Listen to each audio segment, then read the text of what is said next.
All right. So let me move through this pretty rapidly. Let's go back to the class content. Here's Moodle.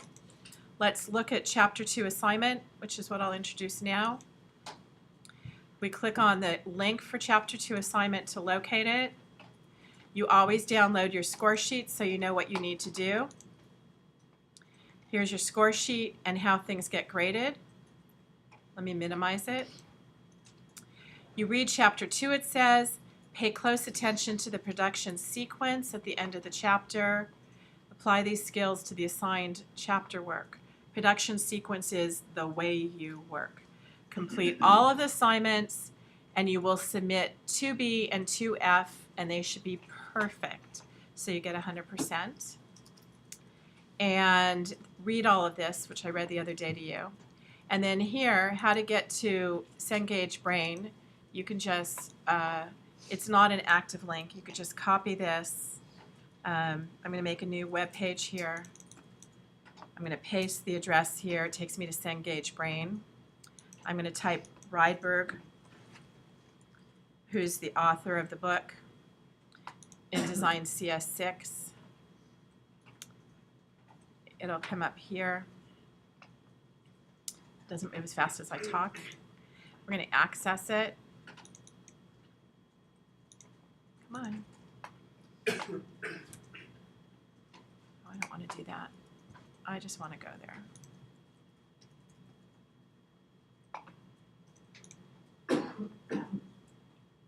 Here we go. I'm going to use pull down menu, locate Chapter 2, type tools and terms.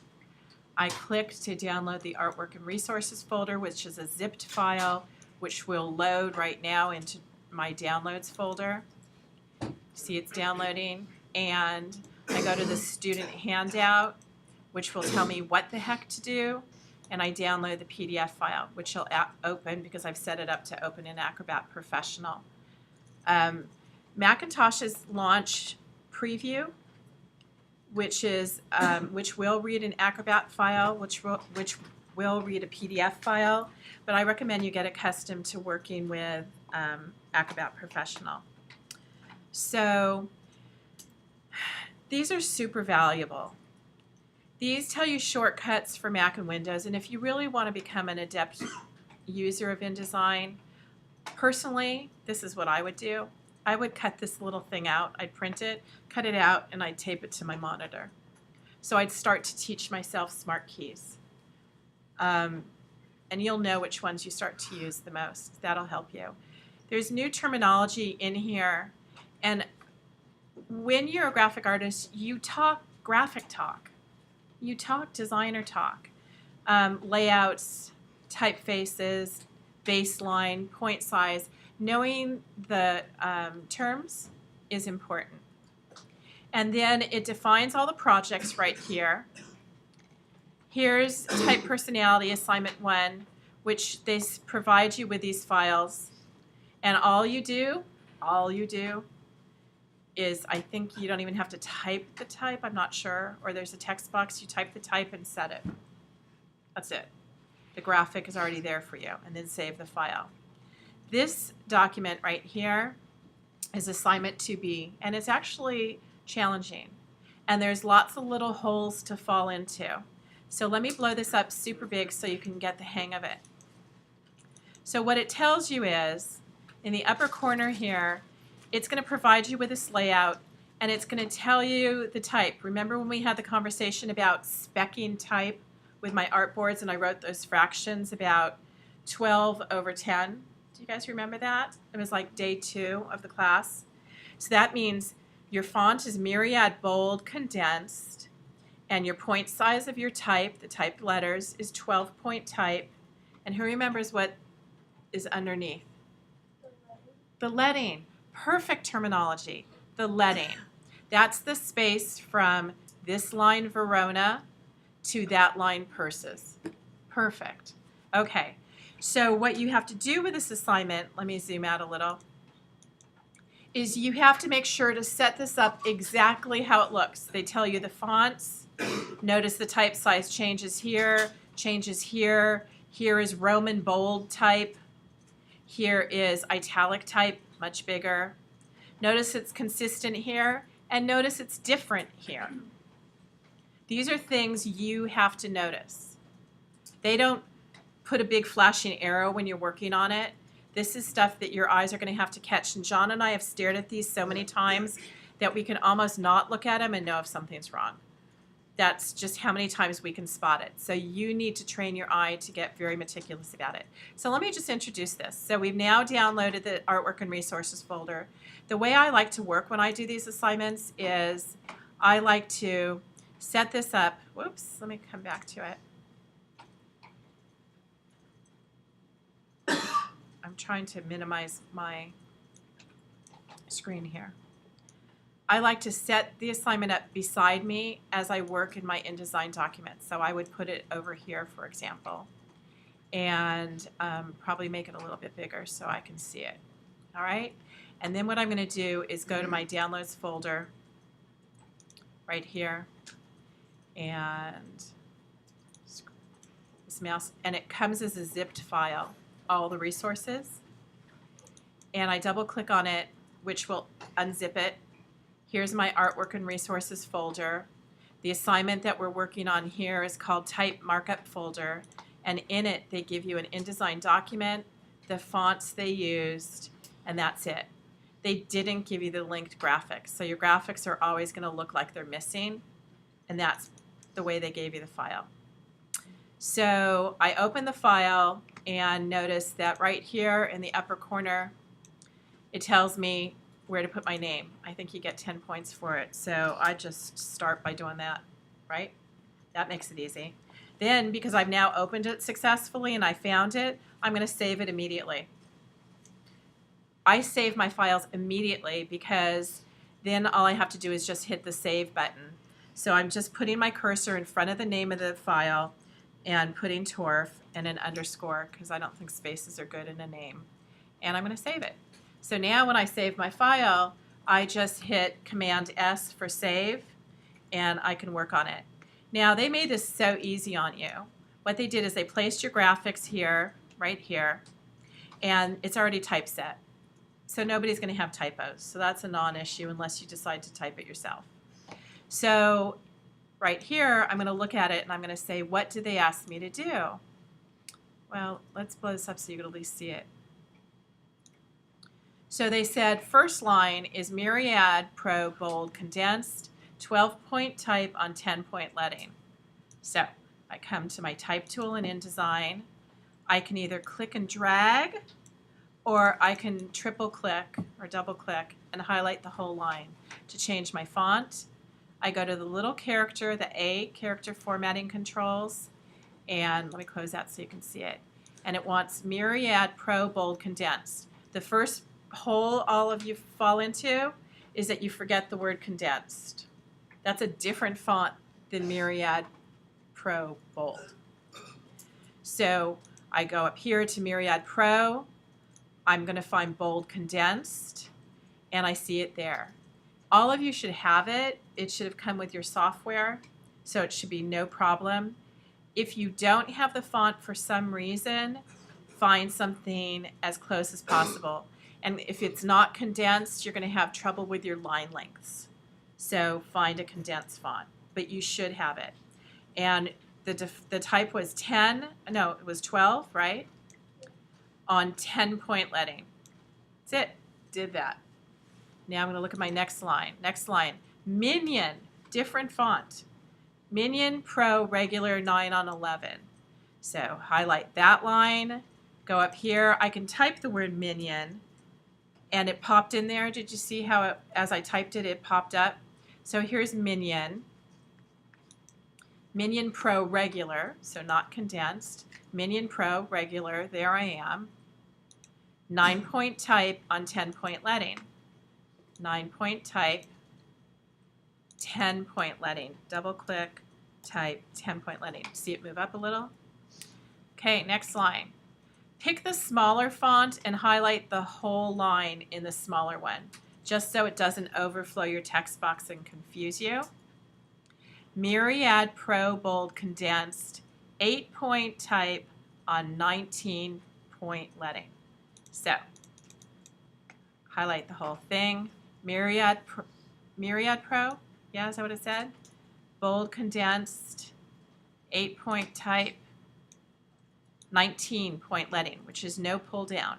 So that means I'll double click in here, I'll type 19, that's my leading, right? There we go.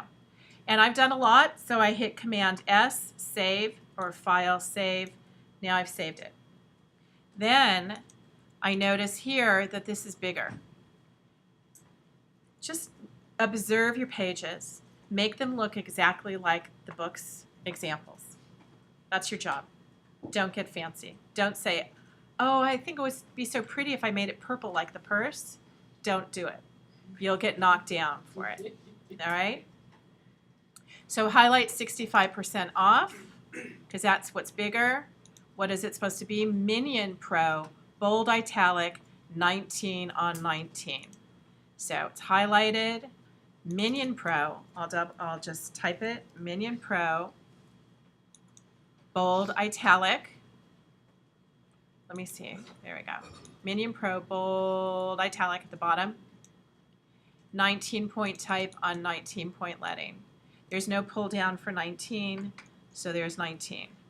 And now I look. I'm going to move this over a little bit. I'm going to pull this forward. Does it look the same? No. You didn't do the leading. 19 leading. No, it should be 19 leading. Let's see. That's the problem I've been having. Doesn't look exactly like it it. doesn't align, because you see how the T on through is kind of below the S. Yes. It doesn't do it. It doesn't do it exactly. Yeah, so I don't know. So you know why? Here's why. This is Minion Pro Regular, and I have the wrong font here. Look. Minion Pro. I have Myriad Pro. That's why. There you go. Now, did it fix it? I'm still having trouble. So make sure you're at the right font. Okay? So notice this is a sans serif font, no tails, bold, condensed. This has tails, serif, and the font should look the same. Now, so it's correct, and I'm going to save it. Also make sure the alignment's the same. Notice this is flush to the right, and those two are to the left. They don't tell you to do anything about it because they did it for you. So you don't have to worry about that. This is all about the character control. But here's the part that's going to make your life really lovely, that they do not tell you in the book. What they don't tell you in the book is that this is identical. If there's no specifics for it, it means do the same as the other one. And here's what you do.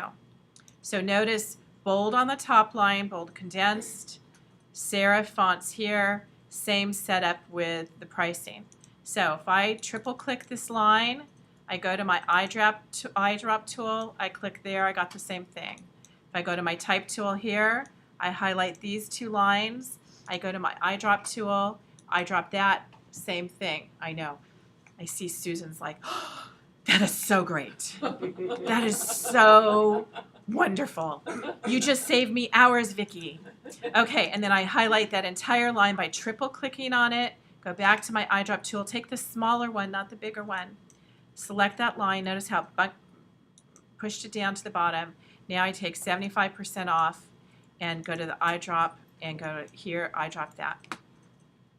And it took all of the character attributes and copied them and applied them.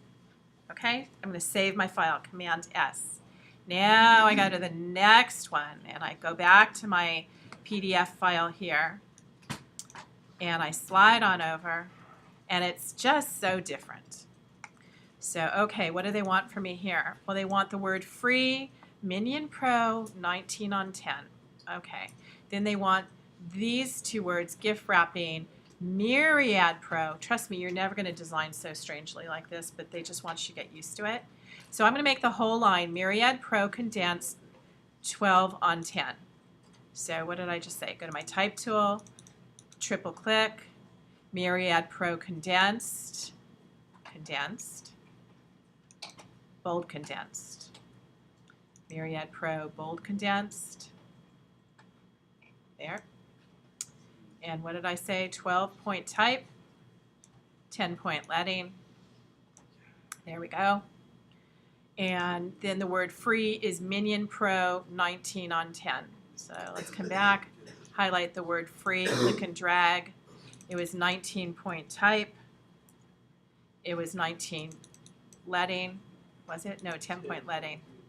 10 point leading and Minion Pro bold italic. So we go to Minion, not Myriad. Minion Pro bold italic. Bottom. There we go. This is on the bottom line here. This is, let me move it over so you can see it better. Minion Pro 9 on 10. So double click. Minion Pro. Minion Pro 9 point. Type size 10 point leading. And the bottom is Myriad Pro 8 on 9. Myriad Pro condensed 8 on 9. Whole line, triple click. Myriad Pro, right? Condensed. Bold condensed. 8 point type. And 9 point leading. All right? So I don't need to finish this whole thing for you. You get the idea, right? Not hard. So now you save your document, Command S for save. And you want to package this with your own name. Nothing's missing, no fonts are bad, everything's good. You package it because you're done. I'm going to put it where I know how to find it, which is in the work folder, GDP111, TORF markup folder. Package it, make sure these 3 things are checked, and save the folder in there and package it. Don't steal the fonts, that's what that says. Done. And I'm not finished, so I can come back to this anytime if I take my folder with me. Okay? Let's look quickly at the next assignment. Let's come back to Moodle. I don't need this anymore. Back to Moodle 2F. 2F is the Ready ad, and it's nowhere to be found in the folder, because if we come here to the work folder, where was that? In the downloads folder. Every time I get an email that says, Vicki, where's 2F?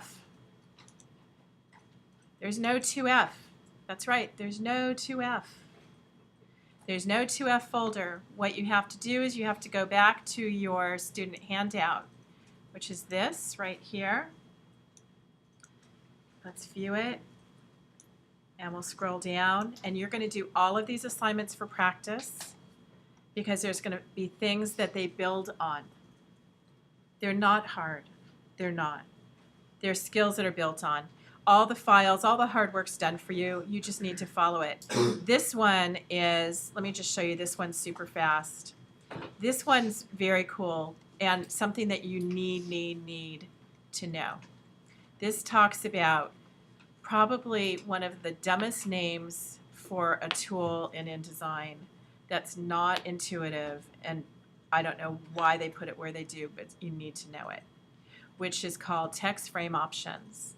So if I go here, I go to my artwork and resources folder. Let's come here to this one. And this one is frame options. I think it's C. I think this is the right one. I'm going to open the frame options document. Here's where the links are missing, right? Here's what happens with missing links. What you can do is click Update Links and see if it'll do it for you. And it did, because it found them in the links folder. All right? So when I look here, none of my links are missing.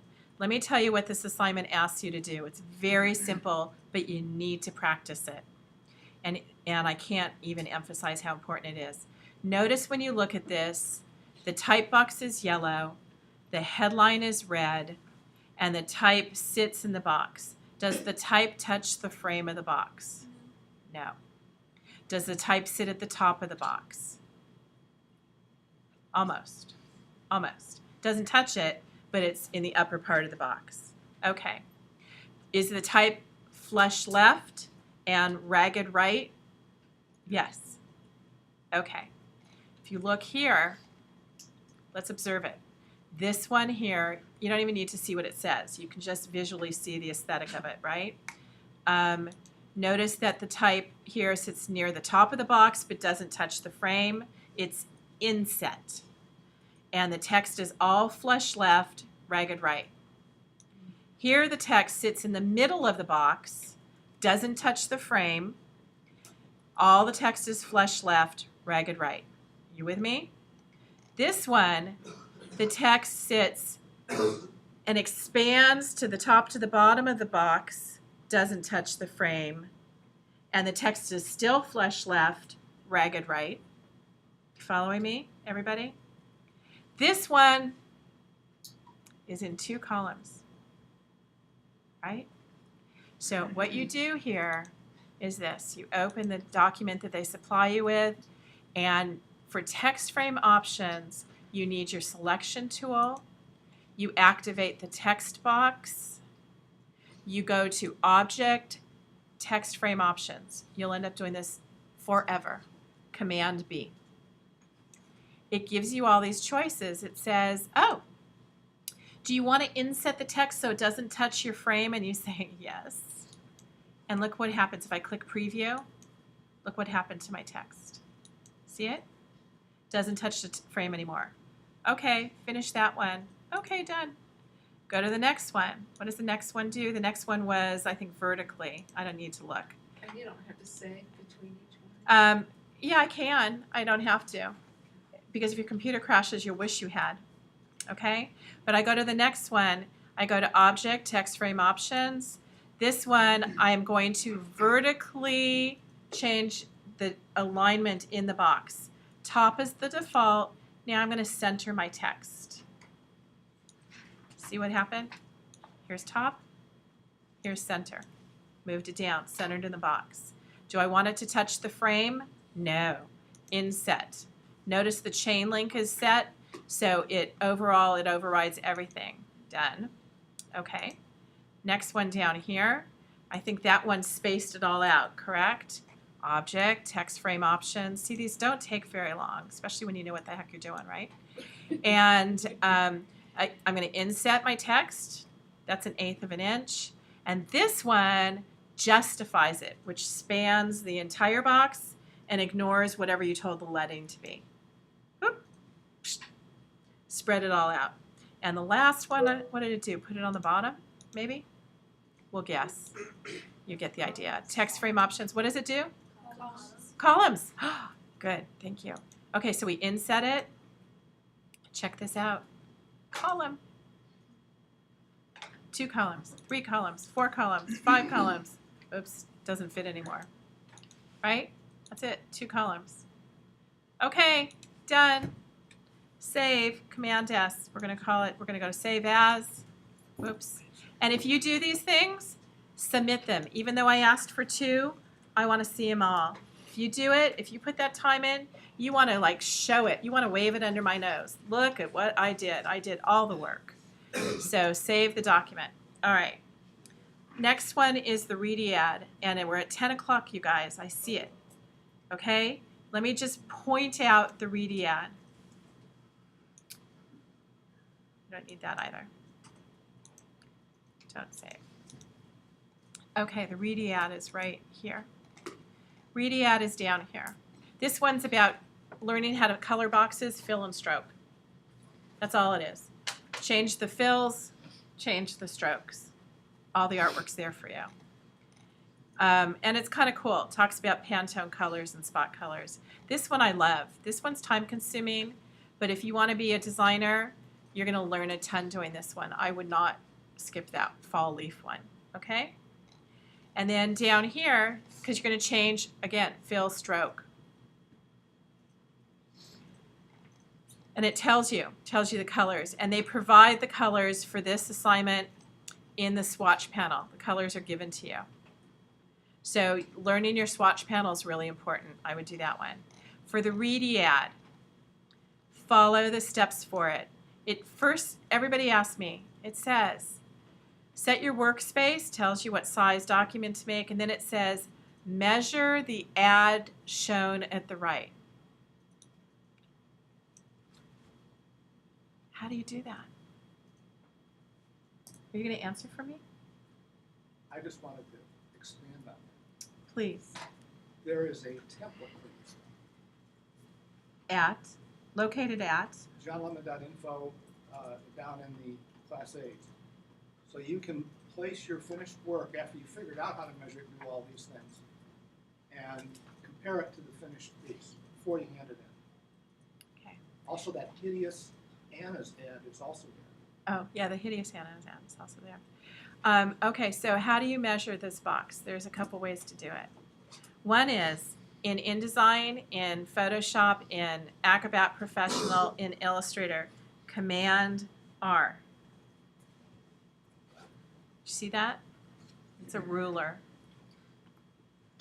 You can print this thing at 100% on your computer and measure it with a real ruler, or you can roll this up to the top of the ruler and approximate the size. So what size does that look like to you guys back there?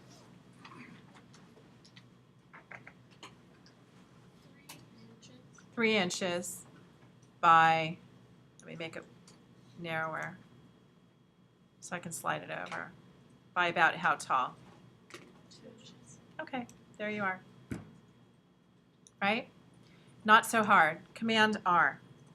And then you've now worked with the fonts that they're using. They do tell you what fonts to use, I believe.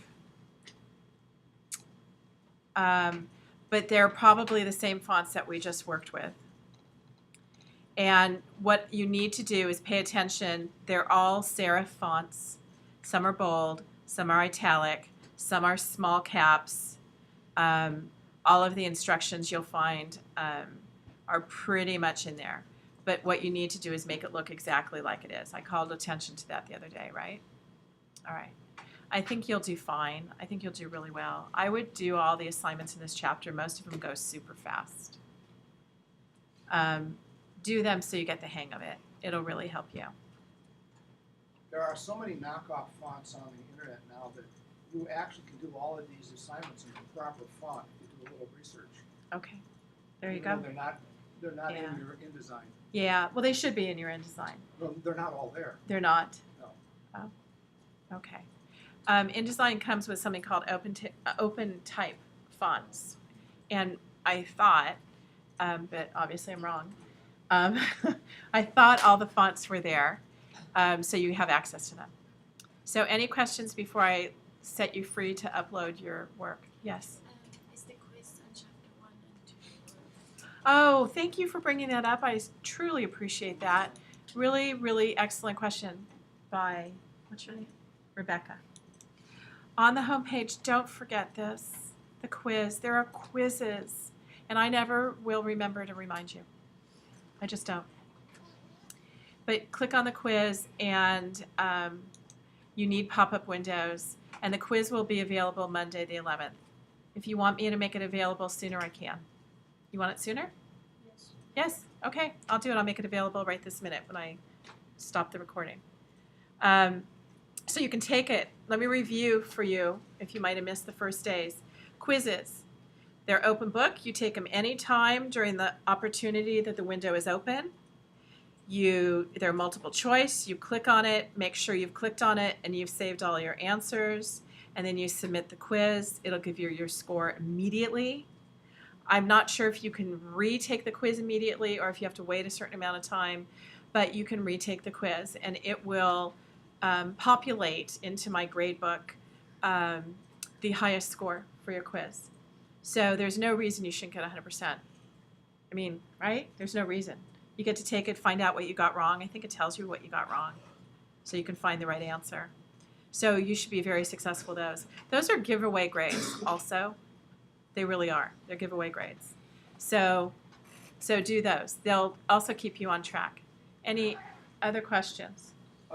Several students have not submitted PDFs. They've submitted InDesign documents or zip files, and you can still resubmit your chapter 1 if you got a 0 on it. Yeah. Everybody should get 100%. Yeah, John is ruthless. Ruthless. He's ruthless. How's that? Good? I always say you're nicer than I am, but now you're ruthless today. And he'll give you a 0. He'll make it super clear. Up, 0. You just didn't cut it. He's a believer in it's either 100% or it's 0. That's his belief. okay? Because he wants all of you to get only 100%, which is why he'll kick it back to you and say, fix it. That's all an employer would do. That's all an employer would do. There you go. Okay, I'm going to stop the recording. You're on your own. If you need help, John and I are absolutely here for you.